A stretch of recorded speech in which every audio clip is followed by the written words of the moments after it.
Hi, I'm Tim Andrews. I'm Jackie DeVito. Welcome to Courageous Hearts Podcast. Welcome. And today, I think you could lead this one. I mean, I'll pop in. I know with a ton of amazing information. However, I think you have a lot of expertise in this area. Yeah, I do. So I have been putting a lot of thought into this idea of women, and I think there's been a real lack of safety for Mm-hmm. most women. Mm-hmm. I'd like to kind of talk about that a little bit because we don't really none of this is scripted, right? We come No. in, we pick a subject, we talk. So, because this is what we work on the daily. So I'd be really interested to hear your thoughts on that. But what I'm seeing is there's a real lack of safety. So we pick these partners or these family systems that there's an illusion that it provides safety. And then it creates this. I'm laughing because I was saying like a gilded cage, and then you said, "Oh, the women's prison." Like, no, not a women's prison, but these gilded cages where everybody's like, "Oh, you're so lucky. Look at your home. You have a cage that's furnished by Restoration Hardware, Mm-hmm. or is a really comfortable, beautiful looking Mm-hmm. cage, but still a cage." Mm-hmm. And I work with a lot of women that endure a lot for the illusion of safety. Yeah. And I see it. I mean, I've seen it with men too. And I love that, like the gilded cage, because the lifestyle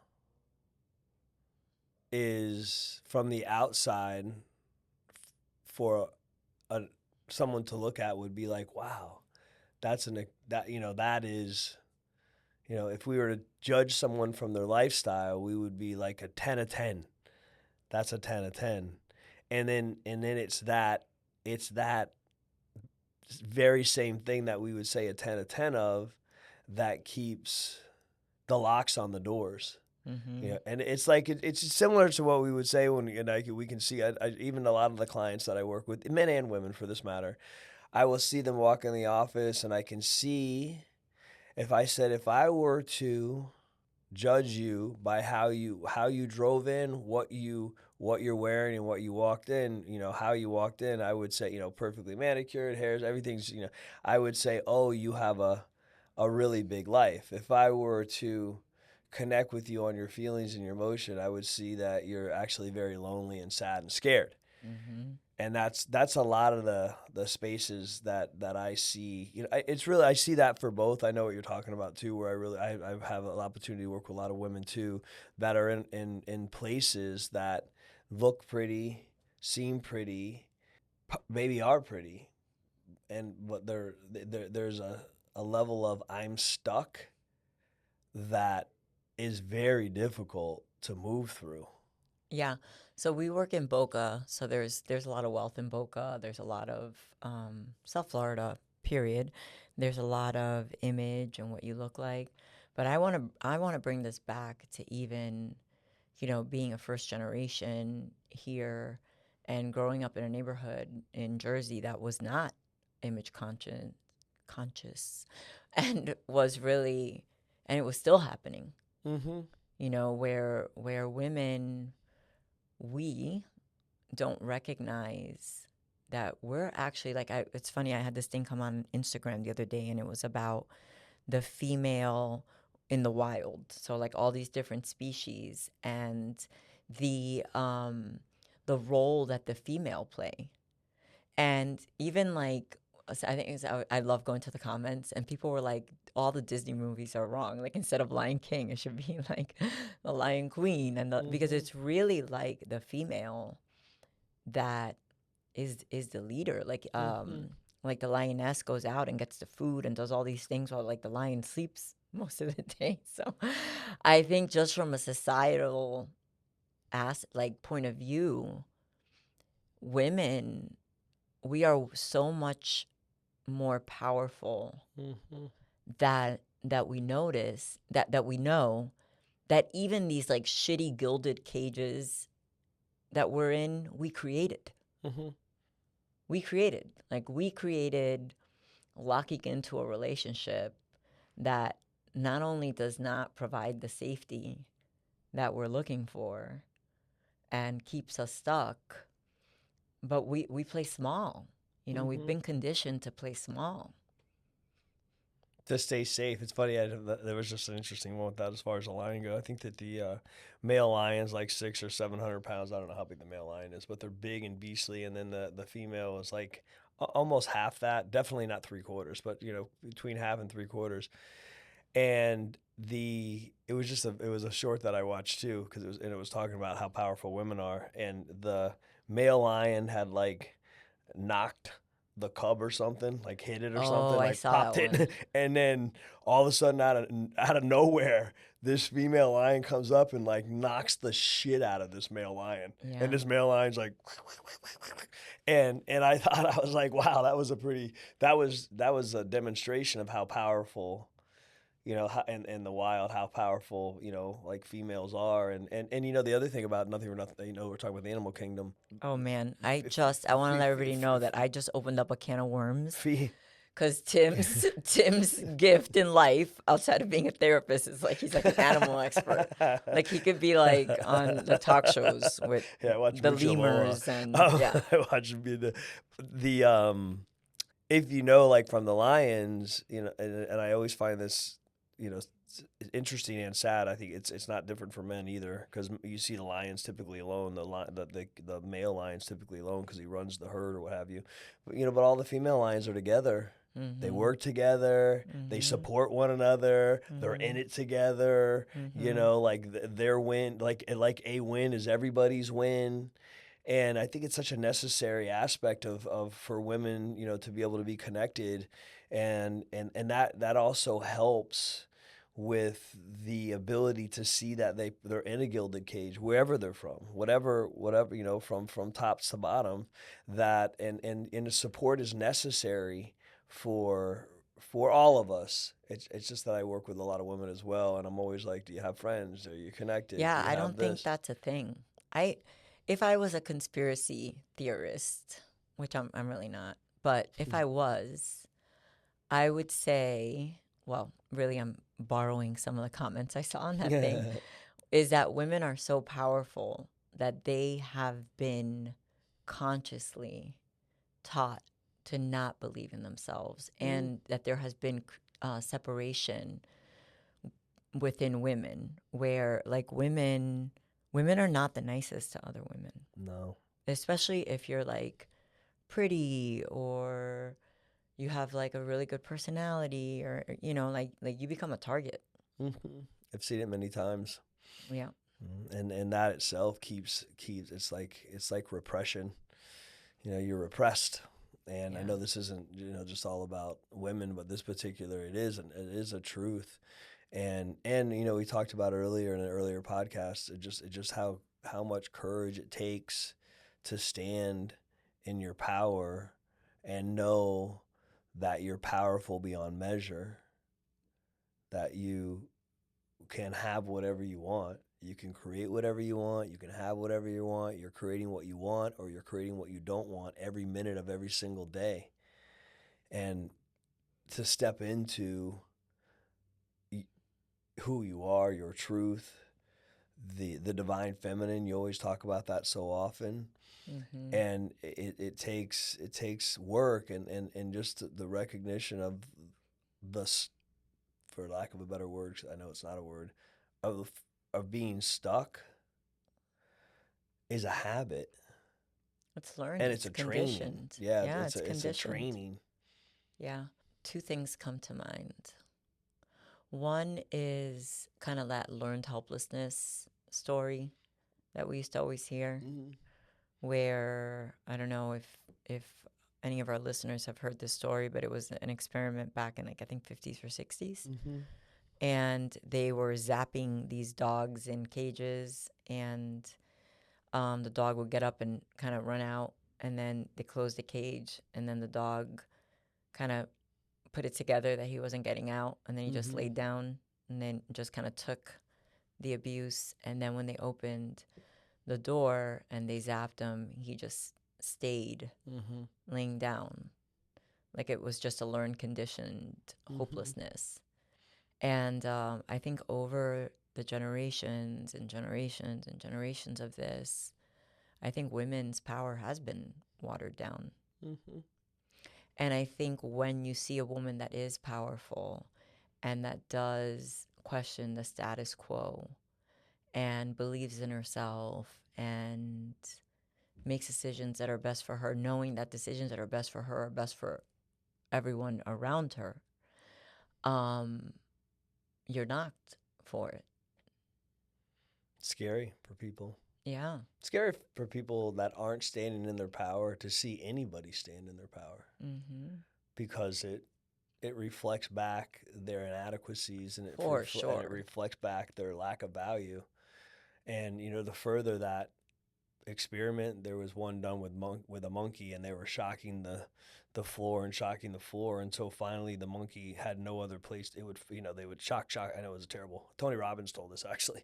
They were shock, and finally it cornered it in the corner, and then it had nowhere else to go other Mm. than that corner. And then they started shocking that, and then the monkey started like devouring itself. Oh, that is Yeah, it's a so terrible, horrible. terrible story. He But said I think that that's what that is what happens. happens. That is the truth. That is what happens. You just start devouring yourself. How you do it, it's just different. You might not be chewing on your arm like the monkey Yeah, did. but you're doing drugs, you're drinking, you're Yep. gambling, Yep. you're having sex when you don't want to have Yep. sex. You're, all the Yep. things. Staying in places that you don't want to stay, being in relationships you don't want to be in. Yeah. It's like a real constant. It's constant. I see it Well, all this the is time. why women have such a high level of autoimmune disease. Yeah, I can see that. I think that women learn to kind of push it down.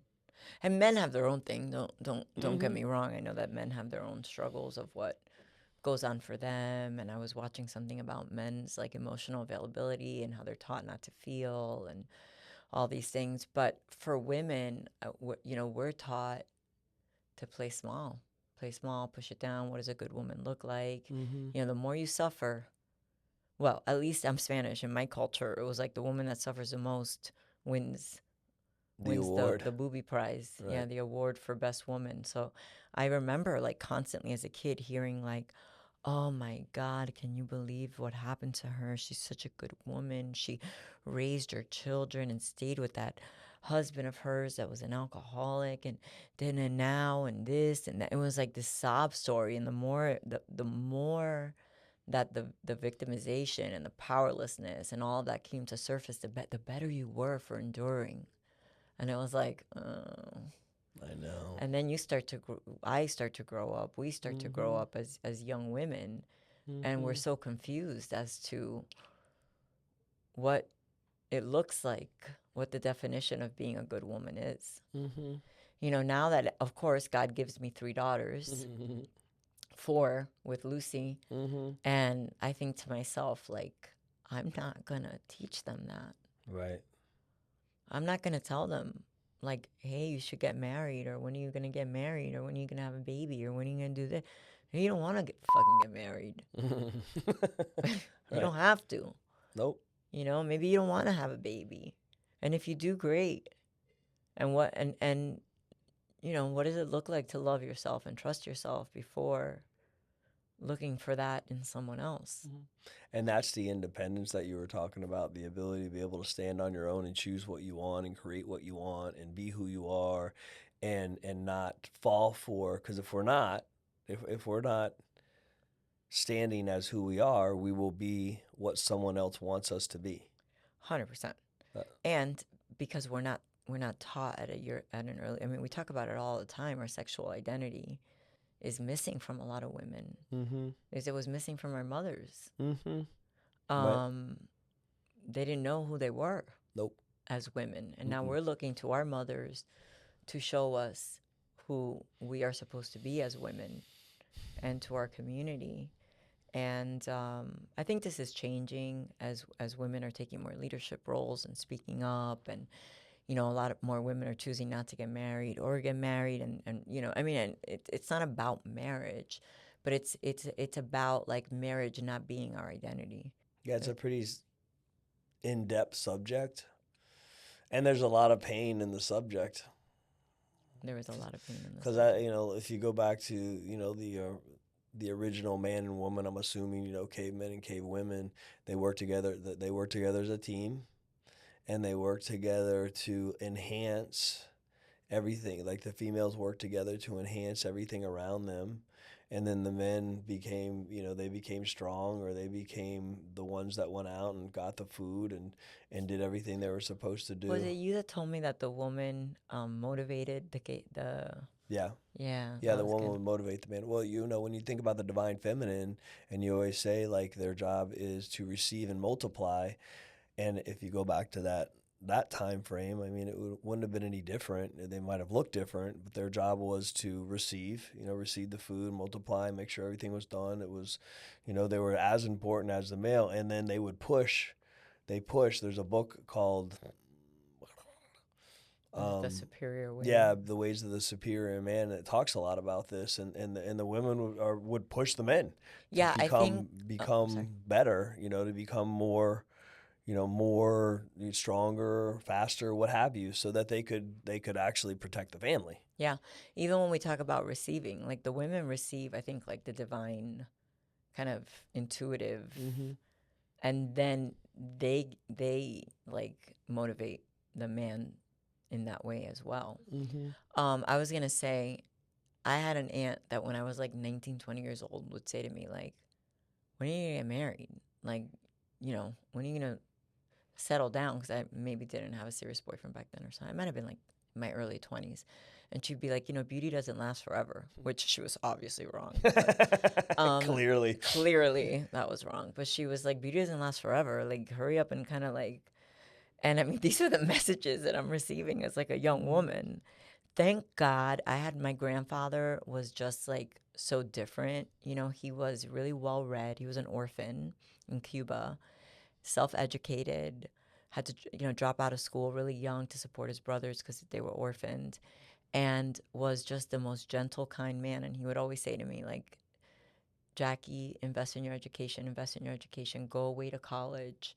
This was like way beyond his like age. Like men from that time, especially Hispanic men, didn't necessarily lead women in that direction. But he was like, nope, tomorrow your best friend is a book. He would always say that to Mm. me.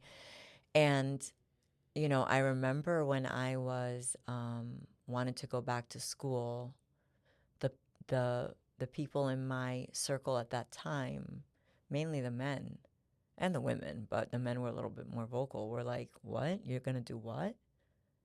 And when I told them I wanted, to go to graduate school, I wanted to get my doctorate, they would say the first thing that came out of somebody's mouth was, "You need to be a mother first. What are you doing Mm. going back to school?" And I'm like, meanwhile, my kids are A, I'm very involved in my kids' lives, Mm-hmm. and B, whenever my kids, I'm not even joking, have had to write any type of anything on their hero or someone that inspires them, it's always me. Mm. Mm-hmm. Sweet. So suck it. But Bitches. it's like easy now, right? Because like hindsight's 2020. But Mm-hmm. in that moment, when you're the first person to ever do that Yep. in your family or your surroundings, or it, like, I questioned I'm myself. sure. It messed with my, am I a good woman? Mm-hmm. Um, so today I know I'm a good woman. Yes, you are. Like there's no questioning Mm-hmm. that. High value. I am a high High value value. woman. That's High right. value. That's what you are. I High don't make value. time for low value Nope. shit in my life anymore. Nope. And there's not enough time. That would And be for I all you guys. Anything that we think about, there's not enough time. If we're not happy, if we're not doing what we want to do, if we're not creating what we want to create, the relationship we want to be in, and we're not willing to recreate the relationship to be the best relationship ever, to sit around and settle for the stuff, you're severely handicapping everyone around you. absolutely. Mm. Well, this is it for this episode. Thank you for engaging in a topic so near and dear to my heart. You're welcome. Thank you for having the courage to talk about this topic, because everyone's going to have a lot of feedback on a topic like this, because there's a myriad of opinions. Oh yeah, I'm gonna be a controversial. I'm gonna be a thank you. controversial queen. So thanks for being courageous, having a Mm-hmm. courageous heart. So Mm-hmm. that's it for today. We're Courageous Hearts Podcast. If you want to know more about us, you can look at courageousheartscoaching.com and you'll see our retreats on there, more about Jackie and I on there, and a way to get in touch with us or get into a touch with our assistant. And thank you for watching. Thank you.